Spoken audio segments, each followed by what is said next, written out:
Buen día para todos, mi nombre es Camilo Rendón, soy especialista en medicina crítica y cuidados intensivos y aspirante a título de maestría en bioética de la Universidad CES. En este módulo de consideraciones éticas abordaremos algunos de los conflictos más relevantes a los que nos veremos enfrentados en medio de esta pandemia y la manera más apropiada de hacerle frente a estos dilemas éticos. Antes que nada, debemos entender que existen unos paradigmas éticos con los que nos han educado, con los que hemos crecido y hemos ejercido a diario nuestra profesión. Sin embargo, tendremos que romper muchos de ellos dada la situación a la que nos enfrentaremos, pues es poco probable que alguno de nosotros haya tenido que lidiar con dilemas de tal magnitud y a una escala sin precedentes en la historia reciente de la salud pública como lo que se está viviendo en países como España e Italia. Lo primero es que debemos considerar esta situación como una situación de guerra o de desastres. No es tan simple como atender una emergencia o una multitud de lesionados, no es algo transitorio y posiblemente nos tomará tiempo en salir de ella. La característica principal de esta pandemia es que, a diferencia de otras más recientes, existe una gran desproporción entre la demanda de servicios de salud y la disponibilidad de aquellos servicios demandados. La ética, por su parte, en este tipo de situaciones, va más allá de la de proteger a nuestros pacientes. En este momento somos los administradores de los recursos, y si antes esto nos parecía algo muy ajeno a nuestra realidad, hoy debemos darnos cuenta que seremos los directos responsables del futuro y la salud de toda una sociedad. Tendremos también que aprender algunas cosas para las que pocos de nosotros hemos sido entrenados, y que por el contrario a muchos nos disgusta: beneficiar a la mayoría gastando lo menos posible, aunque ahora en este momento no tiene un trasfondo económico lucrativo, pero es la realidad que estaremos enfrentados a escasez del recurso. Y finalmente, como lo decía desde el principio, estaremos enfrentados a una situación nueva, completamente diferente y tan desbordante que nos obligará a cambiar nuestros conceptos tradicionales. ¿Cuáles son los retos que nos plantea entonces esta pandemia? Debemos partir de la base que todos los pacientes tienen una dignidad y por ende todos deben recibir atención médica. Sin embargo, se debe implementar un sistema de triaje, no solo para definir la prioridad con que se atenderán, sino para definir el tipo de atención al que podrán acceder. Debemos recordar también que desde un principio las unidades de cuidados intensivos están diseñadas para pacientes graves, pero que son recuperables, cosa que en la actualidad no se cumple al pie de la letra. Hoy en día ingresamos muchos pacientes demasiado enfermos, con pocas probabilidades de sobrevida, o pacientes con muy bajos riesgos de complicaciones por diferentes causas. En esta pandemia tenemos que agudizar el sentido para encontrar un buen candidato que realmente se beneficie de ingresar a la UCI. Y más que eso, aprender y darnos cuenta que es muy probable que varios de ellos cumplan con la misma condición, pero quizás no exista el recurso para todos. También es prioritario reconocer tempranamente la futilidad de nuestros esfuerzos. Muchas veces no reconocemos a tiempo a aquellos pacientes en los que los cuidados intensivos solo están prolongando el tiempo de vida, sin una posibilidad de recuperación plausible, cayendo fácilmente en el encarnizamiento terapéutico por no reorientar a tiempo todos nuestros esfuerzos. Y como está tan de moda últimamente la humanización, en estos momentos es una ayuda supremamente importante. En medio de una pandemia es fundamental, ya que esto es lo que le dará sentido en un futuro a nuestra sociedad y le dará fortaleza a nuestros trabajadores de salud, poder decir y cuidar de nuestros pacientes tanto como cuidamos del cuidador. Pero entonces, si todo esto y la mayoría de los puntos están apuntando al triaje, a saber cómo escoger pacientes, y este parece ser el reto al que nos enfrentamos, ¿cómo vamos a hacer? Supongamos que para toda esta población enferma, allí no dibujamos ningún sano, todos estos enfermos, para ellos solamente tenemos 4 camas de cuidados intensivos disponibles y todos los recursos que amerita una atención de este tipo. ¿Cómo vamos a hacer para escoger a quiénes ingresar a esas 4 camas? Podría ser como lo tradicional de todas las películas: primero los niños y las mujeres. Sin embargo, no sería una decisión justa o equitativa, y más aún sería algo sexista. Entonces podemos hacer como Noé y escoger una pareja de cada especie. Sin embargo, esto no nos da una luz de cómo vamos a escoger esas parejas. Así que, ¿qué tal si atendemos a los pacientes en orden de llegada? Pues resulta que esto es lo que normalmente hacemos hoy en día. Y lo que hacemos en triaje simplemente nos sirve para darles cuánto es el tiempo de espera en la atención o para decirles que deben consultar en otro nivel. Pero a medida que todos van llegando, con el tiempo se van atendiendo según nuestra disponibilidad de recursos. Esto, en medio de una pandemia, no sería justo, porque los recursos son tan limitados que solo podríamos ofrecerlos a las personas que lleguen primero y quizás estos sean los que vivan más cerca al hospital o los que tengan mayor acceso a los sistemas de salud. ¿Cómo podríamos entonces hacer esta selección un poco más justa? Si tengo un recurso en salud tan escaso y de alto impacto como es una unidad de cuidados intensivos, si este recurso lo invierto para la atención de pacientes muy graves, con altas posibilidades de morir, quizás no solo va a morir este paciente como lo pensamos, sino que es posible que muera alguien más que tenía mejores expectativas pero que no tuvo acceso a este recurso. No ingresamos pacientes que tengan un claro beneficio de recuperación porque estas camas estarían ocupadas.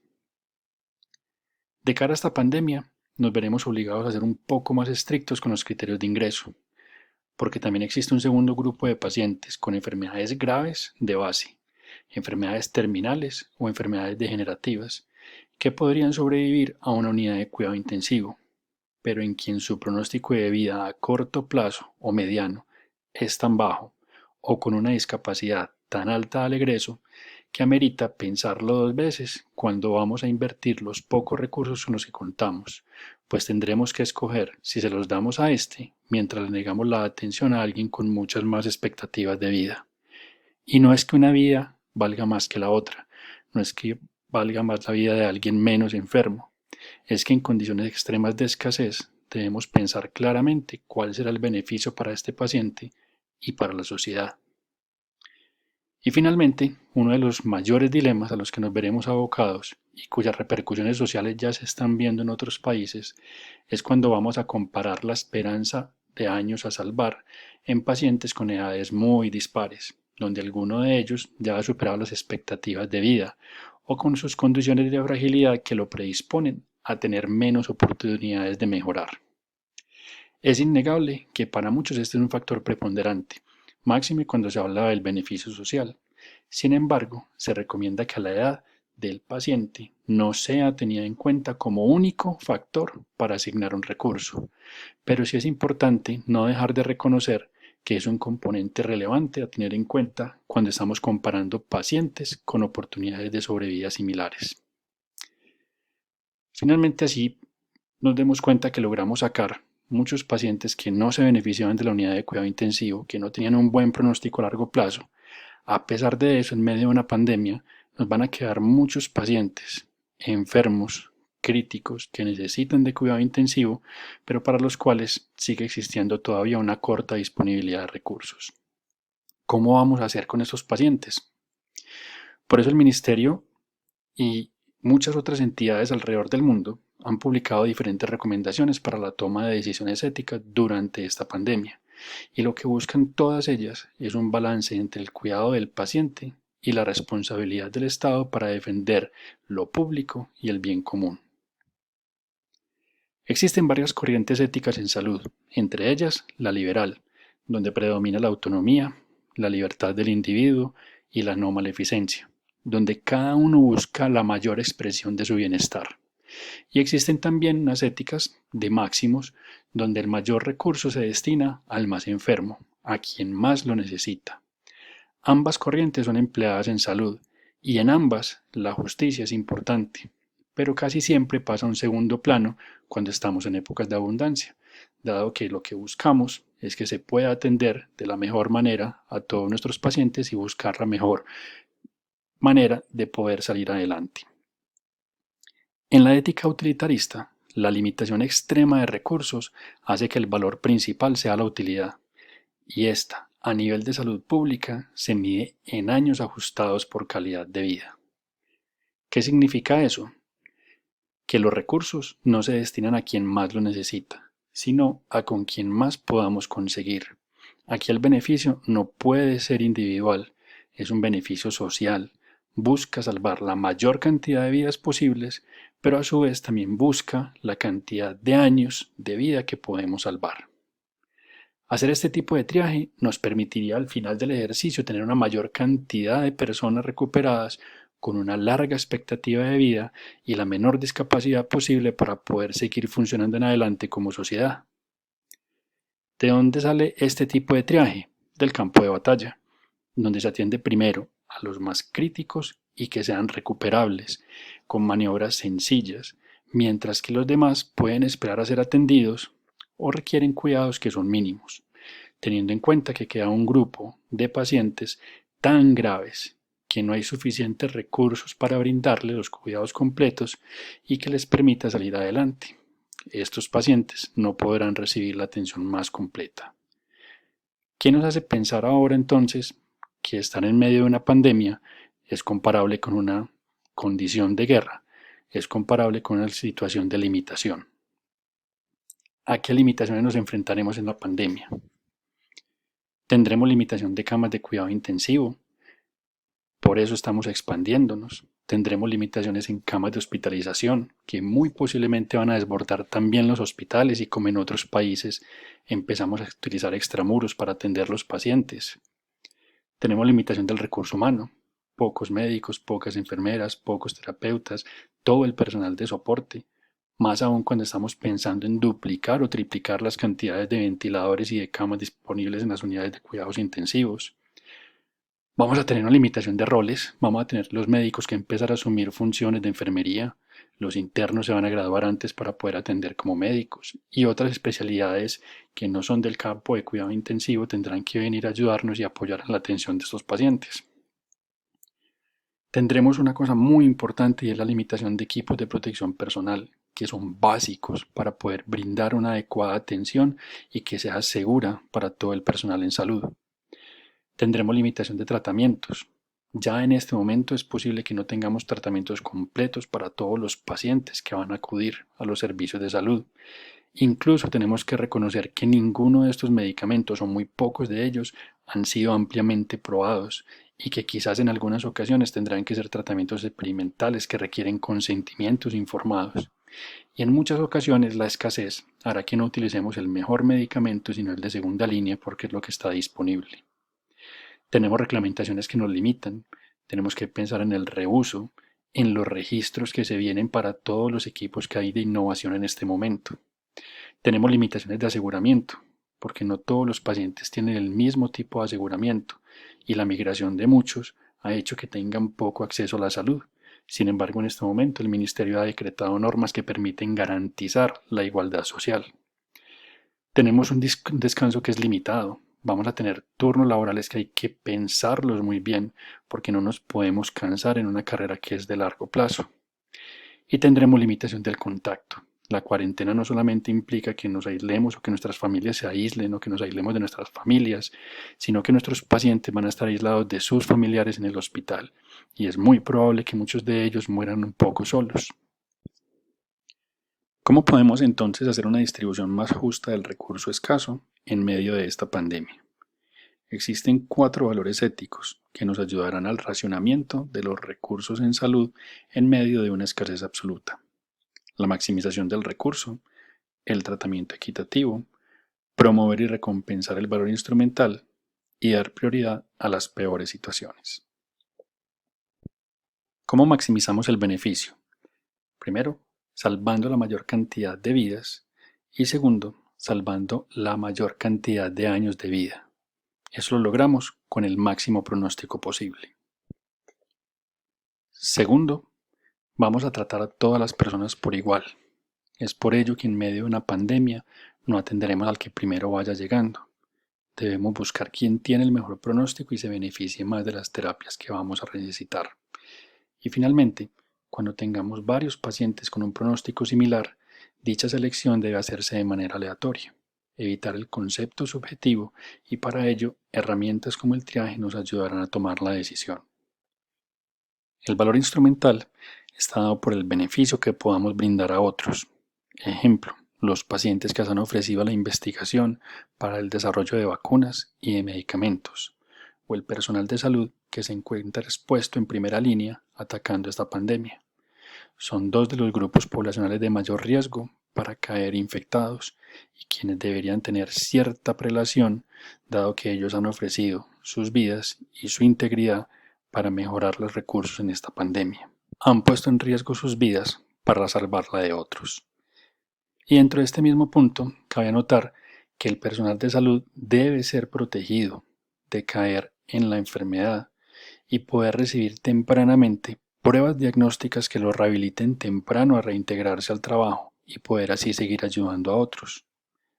Por último, la prioridad dada a las peores situaciones se basa en atender al más enfermo y atender a los pacientes más jóvenes que puedan tener beneficio.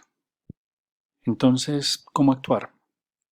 Ningún valor individual de los que acabamos de ver es suficientemente válido para decidir qué paciente debe recibir el recurso que es escaso, y estas condiciones éticas pueden adaptarse, pueden cambiar, pueden evolucionar dependiendo de los recursos con los que se cuente y del contexto del momento. ¿Qué recomendaciones podemos entonces tener para la toma de decisiones en una situación excepcional, como es la crisis de la pandemia por el coronavirus? Podemos ver cómo tenemos distintos tipos de prioridades. Podemos clasificarlas de 1 a 4, en donde los dos primeros son pacientes críticos, son pacientes inestables, ambos requieren tratamientos inmediatos, pero los de prioridad 1 son los que necesitan sí o sí un ventilador mecánico, mientras que los de prioridad 2 en amarillo son pacientes críticos que no requieren ventilación mecánica y podrían pasar a especiales. En condiciones de normalidad, aquellos pacientes de prioridad 1 podrían ingresar a unidad de cuidado intensivo siempre y cuando se disponga de la cama. En condiciones de escasez, sigue siendo el mismo grupo, los pacientes críticos inestables que necesitan monitorización y cuyo tratamiento ofrece un real beneficio, los que podrían ingresar a la unidad de cuidados intensivos. Aquellos de prioridad 2 que necesitan monitorización intensiva, intervenciones tempranas, altos requerimientos de oxígeno, requieren cuidados especiales, siempre y cuando no necesiten de ventilación mecánica. En condiciones normales, son pacientes que ingresamos fácilmente a la unidad de cuidados especiales y que eventualmente podrían trasladarse a cuidados intensivos. Sin embargo, en condiciones de escasez, es posible que ingrese a cuidados especiales si se dispone de la cama, pero su paso a cuidados intensivos se puede ver limitado por la gran cantidad de pacientes de prioridad 1 que las estén ocupando. En prioridad 3 tenemos pacientes con recuperación improbable, muy enfermos de base o muy enfermos por su patología aguda, que requieren tratamiento inmediato y en quienes es posible que se deba establecer límites de tratamiento, establecer metas de hasta dónde llegar y posiblemente desde un principio decidir si van a ser candidatos a reanimación o a intubación orotraqueal. En condiciones normales, muchos de estos son aceptados en unidades de cuidados intensivos y especiales, con miras a darle un chance de que resuelvan sus patologías y que puedan seguir adelante. En condiciones de escasez, no serán candidatos a cuidados intensivos, puesto que las camas que se encuentran disponibles quizás sean para más pacientes de prioridad 1 y algunos de prioridad 2, que deban ser pasados de cuidados especiales a cuidados intensivos.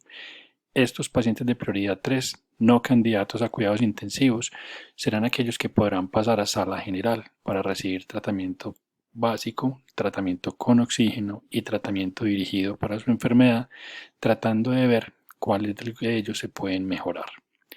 Y definitivamente, la prioridad 4 son pacientes con beneficio mínimo en cuidados intensivos. Son pacientes que tienen enfermedades de bajo riesgo que no requieren cuidados intensivos o por el contrario pacientes terminales con enfermedades irreversibles o gran compromiso sistémico cuyo ingreso a cuidados intensivos no determinará que en este momento puedan mejorarse. Incluso en condiciones normales, hoy en día esos pacientes generalmente no ingresan a cuidados intensivos especiales y en condiciones de escasez serán quienes reciban atención primaria, cuidados básicos o cuidados paliativos. Independiente del tipo de prioridad que tengamos, todos los pacientes que sean posibles candidatos a ingresar a la unidad de cuidado intensivo se deben preguntar y deben ser interrogados por expectativas de tratamiento y directrices de voluntad anticipada.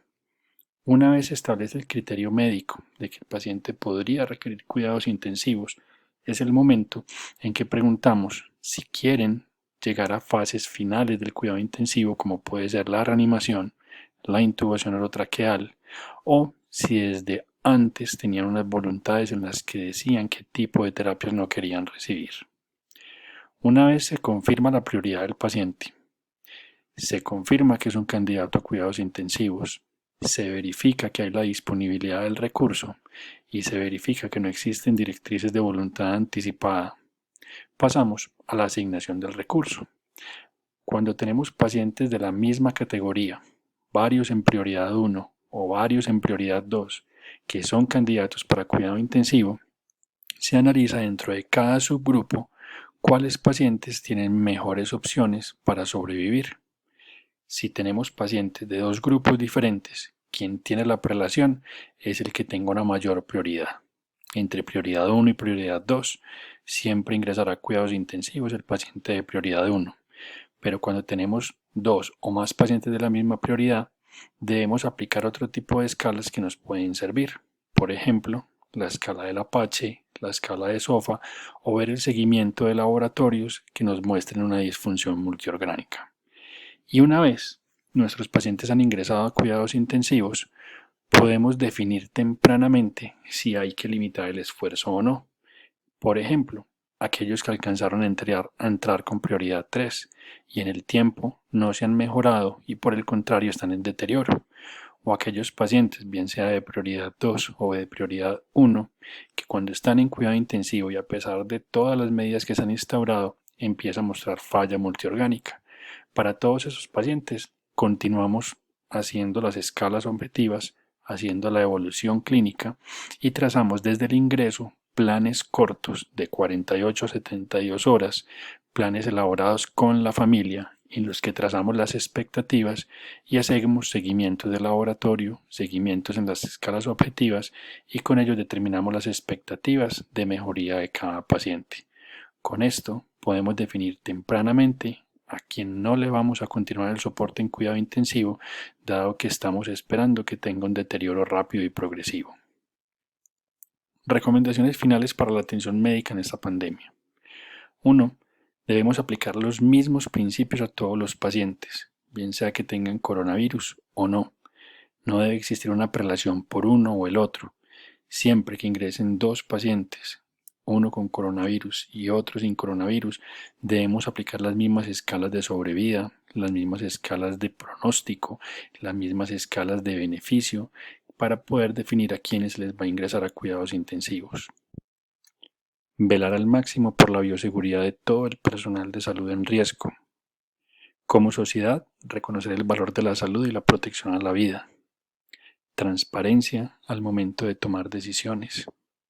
Utilizar las escalas y características individuales para seleccionar pacientes solo cuando contemos con varios pacientes del mismo rango de prioridad. Utilizar el azar como mecanismo de asignación cuando se tengan pacientes con características similares y ninguna de ellas resalte sobre el otro. Trabajar como sociedad para llegar de la manera más segura a la mayor cantidad de pacientes salvados. Brindar un trato lo más humano posible, incluso en condiciones difíciles. Entender que esas medidas se deben a una situación extraordinaria y que no es nuestro antojo tener que utilizarlas. Y recordar que ante situaciones y decisiones difíciles debemos comunicarnos con nuestro equipo, pedir ayuda y tomar decisiones en grupo. Muchísimas gracias.